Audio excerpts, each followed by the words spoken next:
আরজিকর কাণ্ডের উত্তাল সারা রাজ্য। রাজ্যের প্রতিটি প্রান্তে ছড়িয়ে পড়েছে প্রতিবাদের আগুন। প্রায় প্রত্যেকটি হাসপাতালে চিকিৎসক, নার্স এবং স্বাস্থ্যকর্মীরাও সামিল হচ্ছেন প্রতিবাদে। অনেক জায়গায় জুনিয়র ডাক্তাররাও কর্মবিরতি রেখেছেন। এবার চাচল সুপার স্পেশালিটি হাসপাতালেও এই ঘটনার প্রতিবাদে এবং সুবিচারের দাবিতে বিক্ষোভে সামিল হলেন কর্তব্যরত চিকিৎসক, নার্স এবং স্বাস্থ্যকর্মীরা। এই প্রতিবাদের নেতৃত্ব দিয়ে সঠিক তদন্ত এবং সকল দোষীদের গ্রেপ্তারের দাবিতে স্লোগান তুললেন খোদ হাসপাতাল সুপার। মঙ্গলবার দুপুরে সুপার স্পেশালিটি হাসপাতালের মূল ফটকের সামনে চলে এই প্রতিবাদ কর্মসূচি। তবে এই কর্মসূচির জেরে কোনো রকম প্রভাব পড়েনি চিকিৎসা পরিষেবায়। সমস্যায় পড়েননি রোগীরাও। পরিষেবা সম্পূর্ণ সচল রেখে প্রায় 20 জন ডাক্তার, নার্স এবং স্বাস্থ্যকর্মীরা এই প্রতিবাদে সামিল হন। এছাড়াও মানসিকভাবে হাসপাতালের অন্যান্য সমস্ত চিকিৎসক এবং নার্সরাও এই প্রতিবাদে সামিল ছিলেন। পরিষেবায় যাতে ব্যাঘাত না ঘটে তাই সকলে শারীরিকভাবে উপস্থিত হননি।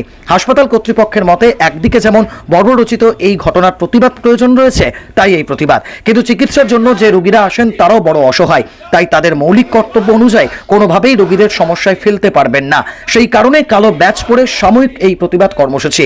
রোগীর পরিজনেরাও হাসপাতাল কর্তৃপক্ষের এই সিদ্ধান্তকে সাধুবাদ জানিয়েছেন।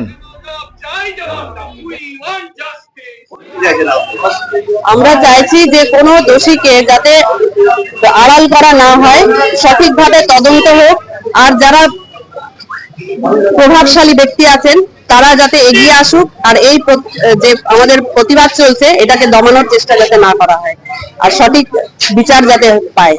এতদিন ধরে যেটা হয়ে আসছে, প্রত্যেক অপরাধী হচ্ছে ছাড়া পেয়ে যাচ্ছে, কোনো ওই ফাঁসি পর্যন্ত যাচ্ছে না অনেক করার পরেও। কিন্তু এই যে প্রভাবশালী যারা খাটিয়ে, নিজেদের প্রভাব খাটিয়ে এগুলোকে আড়াল করছে, নারীদের সুরক্ষার কথা চিন্তা করছেন না, এটা কিন্তু ঠিক নয়। সবার বাড়িতেই মা বোন আছেন, সবার ক্ষেত্রেই এই ঘটনা ঘটতে পারে। এটা যাতে না হয় সেটার জন্য আমরা উপযুক্ত শাস্তি সবাই কামনা করি। আরজিকর হসপিটালের সমস্ত কর্মীরা এর ঘটনার তীব্র প্রতিবাদ জানাচ্ছি এবং দোষীদের যাতে উপযুক্ত শাস্তি হয় তার দাবি জানাচ্ছি। করলাম এই ঘটনার তীব্র প্রতিবাদ করলাম, কিন্তু আমরা কাজকর্ম যেরকম চলছে হসপিটালে সেই কাজকর্ম ব্যাহত না রেখে কাজকর্ম যেরকম চলছে চলবে, কিন্তু আমরা প্রতিবাদ জানাবো যারা দোষীদের যাতে উপযুক্ত শাস্তি হয় এবং কঠোরতম যেন শাস্তি।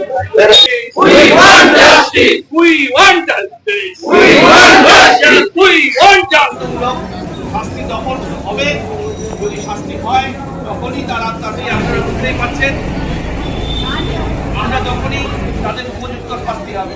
আমরা তাই তার শাস্তির দাবি করছি। আর